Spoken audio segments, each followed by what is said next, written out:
Si tu regardes cette vidéo, c'est que tu as sans aucun doute envie d'investir dans l'immobilier en République démocratique du Congo. Alors ça tombe bien parce que moi, au travers de cette vidéo, je vais pouvoir t'apprendre comment est-ce qu'il est possible de devenir propriétaire en RDC en étant bien sûr étranger et dans la plupart des cas sans avoir des connaissances très approfondies dans ce domaine.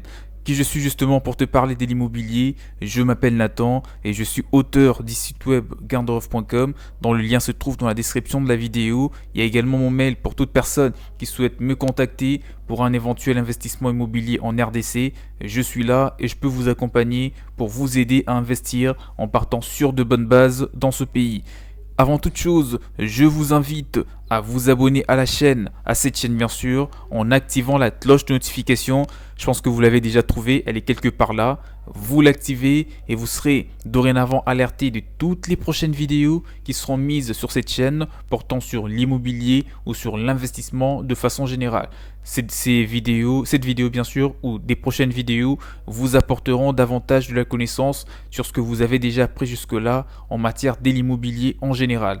Avant toute chose, comme je vous ai dit, nous allons parler de la RDC, mais nous aborderons seulement les grandes lignes parce que nous ne pouvons tout de même pas approfondir le sujet dans une vidéo de 10 minutes seulement. Donc, vous pouvez consulter les articles qui se trouvent sur le site bien sûr, afin que cela vous apporte vraiment une idée assez intégrale, assez approfondie sur l'immobilier congolais. Donc, on part du principe que vous avez activé la cloche de notification et après avoir finalisé la vidéo bien sûr, visualisé jusqu'à la fin, vous pouvez liker et partager pour que la vidéo vraiment apporte davantage de la connaissance à d'autres personnes qui envisagent d'investir bien entendu dans l'immobilier comme vous. J'espère que vous avez également pris de quoi noter. Alors parlons maintenant de l'immobilier en RDC. Avant toute chose, moi je te dis que c'est un pays qui est vraiment très intéressant en matière d'investissement, en particulier dans ces secteurs qui est l'immobilier,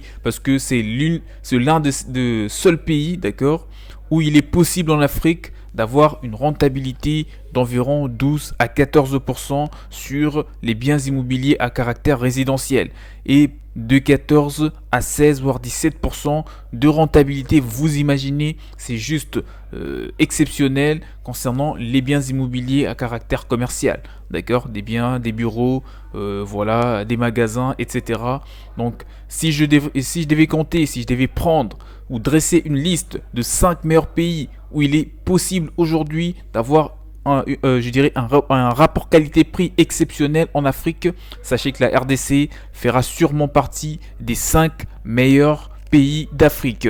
Donc voilà, et pour parler bien entendu des prix ou des villes où il est favorable d'investir dans ce pays, je cite déjà a priori la ville de Kinshasa, qui est la capitale d'ailleurs, parce que dans cette ville, la demande locative elle est plus élevée, donc toute personne qui souhaite investir, déjà moi je lui conseillerais, comme c'est le cas avec toi, de faire attention à toutes les personnes mal intentionnées qui comptent bien entendu d'induire les autres en erreur. Faites appel aux vrais professionnels, passez par des agences immobilières pour que cela vous oriente, vous mène vers les biens immobiliers de bonne qualité qui vous permettront d'avoir une rentabilité très élevée. Donc là, je suis justement en train de tourner ma petite vidéo sur l'immobilier et j'en profite pour t'apprendre bien entendu que la fiscalité, notamment la taxe d'habitation et la taxe foncière, y est très faible. Donc vous n'aurez pas du mal à vous en sortir car aujourd'hui nous pouvons, ou moi je peux vous dire que c'est vraiment c'est très intéressant dans la mesure où vous bénéficierez éventuellement d'une exonération fiscale en RDC si vous investissez dans plusieurs biens immobiliers ou même si vous achetez un seul bien immobilier qui a une valeur très élevée en termes de prix d'achat. Ça c'est une information que tu ne savais pas. Et pour revenir sur la taxe foncière où la taxe d'habitation elle est très faible, je crois que ça ne dépasse même pas le 3%, ce qui reste quand même très accessible, très raisonnable, très acceptable pour un étranger qui souhaite vraiment avoir une rentabilité très élevée. Alors parlons maintenant de la recherche du bien immobilier. Alors si tu comptes investir dans la capitale, dans la ville d'ailleurs qui intéresse la plupart d'investisseurs étrangers, moi je te conseillerais de t'orienter, de te diriger vers des communes qui sont vraiment, je dirais, bien, d'accord? Je cite en premier lieu la commune de la Gombe, d'accord? Ensuite, il y a la commune de Ngaliema qui compte vraiment des quartiers très bien, comme le quartier de ma campagne qui est bien, Montfléry aussi, le quartier des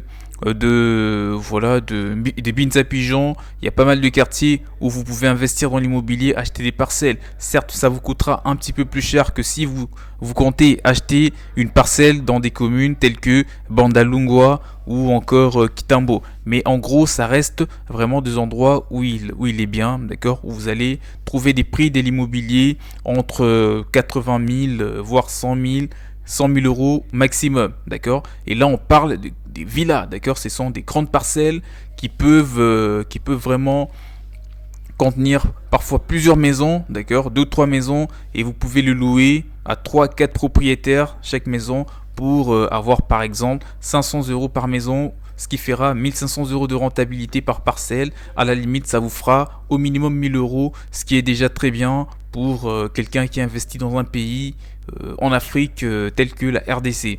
Et la taxe, du moment que vous payez moins de taxes en tant que propriétaire, ça vous sera encore un avantage de plus.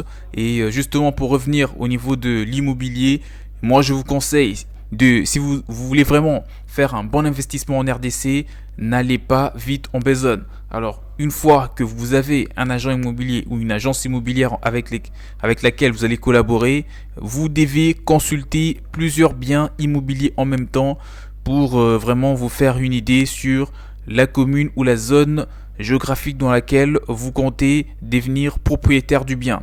D'accord? Moi je vous conseillerais de prendre par exemple 2 semaines ou une semaine afin de visiter 4, 5, 6 biens en même temps ou 8 biens immobiliers, et ça vous fera forcément une idée sur les prix dans cette zone. Et si vous tombez en visitant bien entendu plusieurs biens immobiliers, forcément il y aura plusieurs qui vous sauteront aux yeux, d'accord, et vous allez vous dire que je vais piocher par exemple celui-là parce que la qualité me convient et le prix surtout, ça correspond suffisamment à mon budget. Et justement, pour parler du prix et du bien immobilier, il va falloir optimiser votre instinct de négociation, de négociateur, d'accord. En tant que acheteur, d'accord, vous devez apprendre à négocier, d'accord.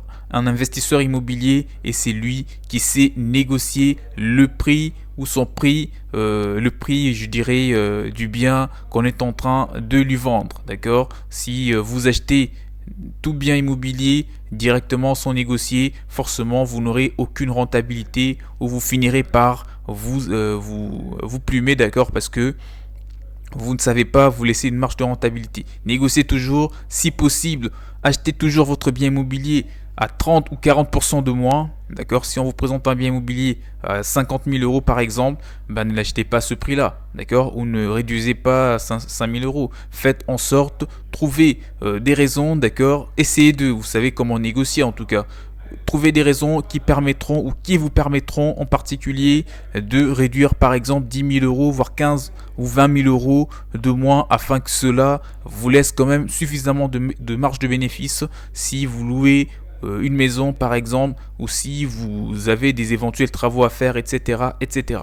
Alors, pour parler des états d'infrastructure, une fois que vous avez trouvé un bien immobilier, il va falloir faire attention aux infrastructures routières et électriques surtout, d'accord. C'est un pays où malheureusement on peut trouver dans certains coins du pays bien sûr des coupures électriques, d'accord. Je dirais il y a des coupures d'électricité, d'accord, et ça ne va pas du tout arranger quelqu'un qui compte investir dans un bien immobilier, ou quelqu'un qui compte vous l'acheter ou encore vous le louer. En tant qu'étranger, vous devez vous adapter au marché de l'immobilier de la République démocratique du Congo, et surtout éviter des endroits où il y a quand même, où ils sont je dirais des coins qui sont réputés comme des endroits où il y a le plus de coupures d'électricité, où des routes sont vraiment le plus impraticables, d'accord. Investissez dans des bonnes communes, dans des bonnes villes, en RDC, notamment la ville de Kinshasa, où les coins où je vous ai cités, ce sont vraiment la plupart des endroits où vous trouverez des prix de l'immobilier accessibles et l'état des infrastructures routières, sanitaires, vraiment abordable. On arrive vers la fin de la vidéo, tout en sachant que les démarches pour devenir propriétaire sont très faciles et très rapides, bien qu'éventuellement ça sera beaucoup plus longue, parce qu'on parle quand même de l'Afrique, hein, l'administration n'est pas aussi rapide qu'en Europe, mais en règle générale, ça ne dure pas, d'accord, dans 2 ou 3 semaines, vous allez pouvoir finir toutes les démarches, vous deviendrez propriétaire et voilà, vous partez sur des bonnes bases dans les secteurs immobiliers congolais. Donc voilà, on arrive vers la fin de la vidéo.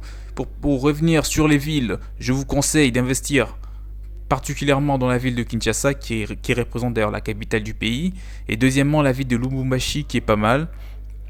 Une ville vraiment très, très chic, très classe, où vous trouverez aussi une demande locative ou une demande de l'immobilier plus élevée que l'offre, bien sûr, parce que le gouvernement n'est pas en mesure de lancer plusieurs biens immobiliers en RDC. Forcément, quelqu'un ou des gens qui comptent investir dans des biens, il ne peut que les encourager afin qu'ils viennent massivement, surtout les étrangers qui disposent, surtout pour la plupart du temps, d'assez de moyens financiers pour investir. Alors, si vous avez tous les avantages qu'il faut, vous ne pourrez que vous régir et vraiment spéculer, vous enrichir dans ce domaine.